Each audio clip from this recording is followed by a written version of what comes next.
Corinthians, which was read to you today in part.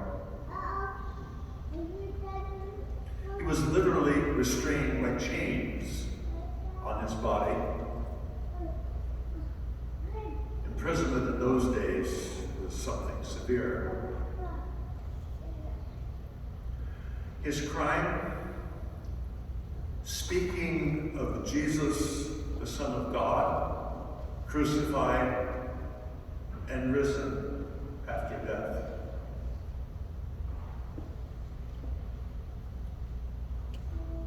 The price paid for the boldness of Christians to profess their faith in early times was very high. Banishment, tortures, and often a cruelly painful death.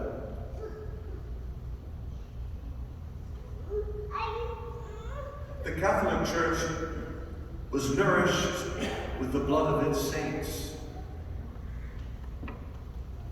and its original teachings centered around death. First, the saving death of our Lord, and then the death of his followers. Freedom for them meant death. Death to the world and its sins. And life for them meant Christ,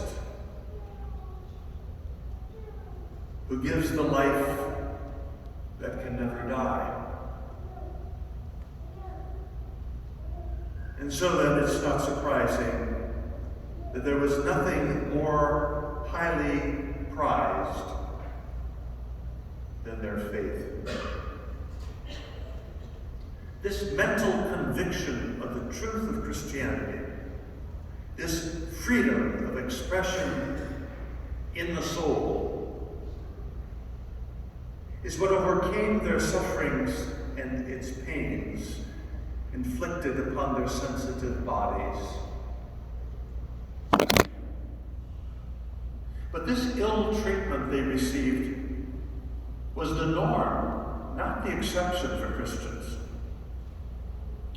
Reading the lives of the martyrs from the first centuries of the Church,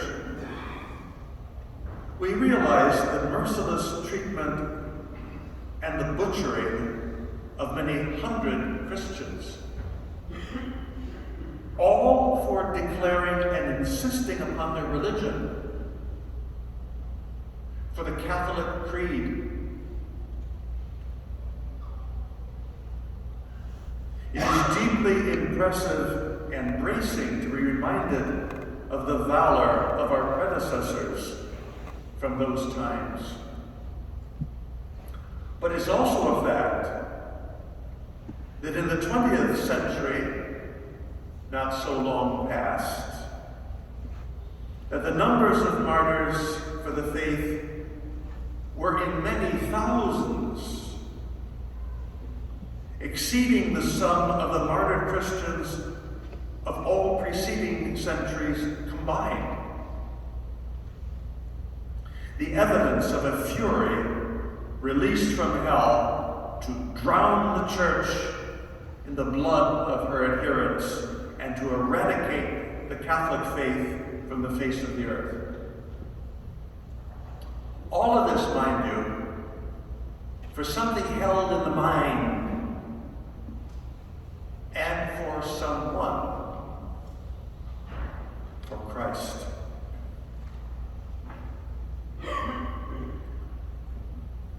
By the measure of this conviction and the extremity of the price it exacted, we should wonder whether our Catholicism is anything deserving of the name. We could scarcely muster the will to keep the commandments, which would oblige any rational person. We are ashamed, or at least reticent, to speak openly about our faith. And we are even timid in the exercise of our daily prayers made in private, let alone in public. But to suffer the loss of our freedom, to submit ourselves to painful, cruel treatment, even to the forfeiture of our life for the sake of Christ, is nearly unimaginable for us.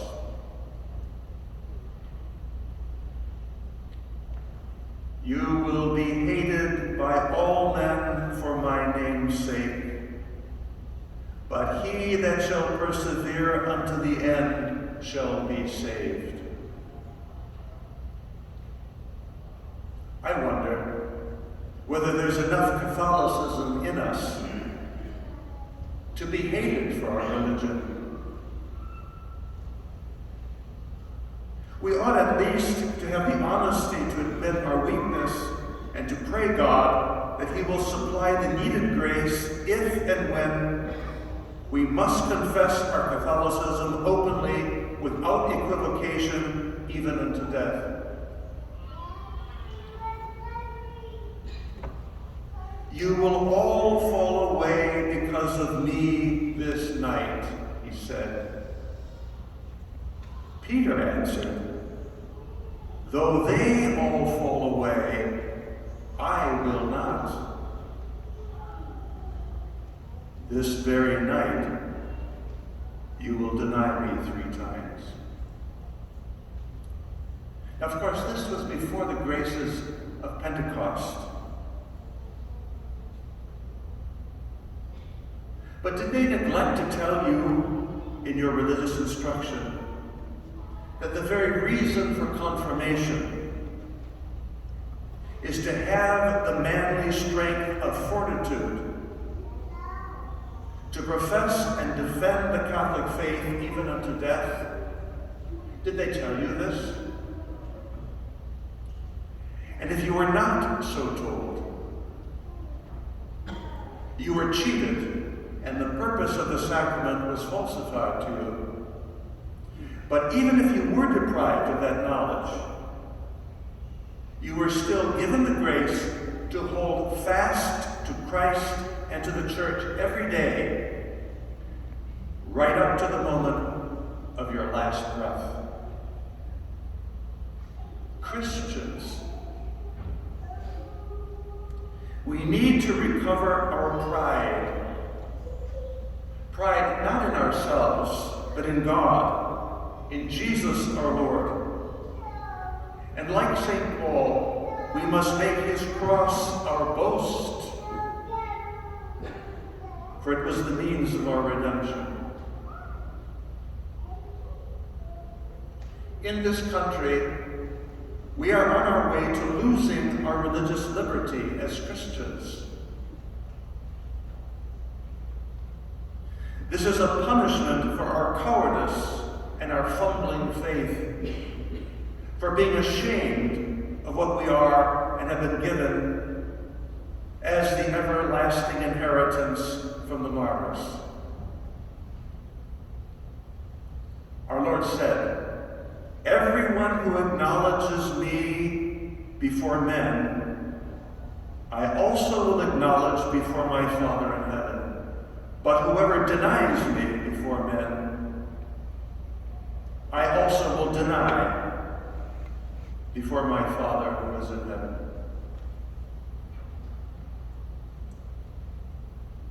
My purpose here is not to propose some speculative scene in which our faith would be tested to the extreme, but rather to reinforce our determination to be Catholic Christians in our everyday, private, as well as public lives.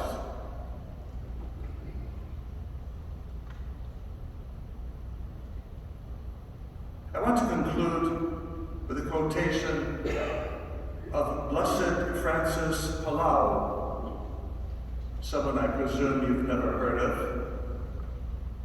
a Spaniard who was beatified by John Paul II,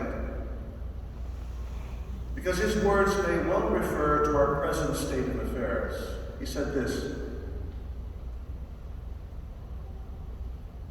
from the moment in which people forget God and his holy law and begin to sin, the nation becomes unworthy of peace and deserves to be stripped of the holy religion and all blessings derived from it. It deserves to lose it and to be abandoned to the disposition of demons and their wicked sects of evil men. The Lord has high expectations of us because he knows what he has done for us and because he gives us his church. Relying on the gracious and loving assistance of the Holy Virgin Mary, our Mother, may we be true Christians, tenaciously holding on to the true, holy Catholic faith.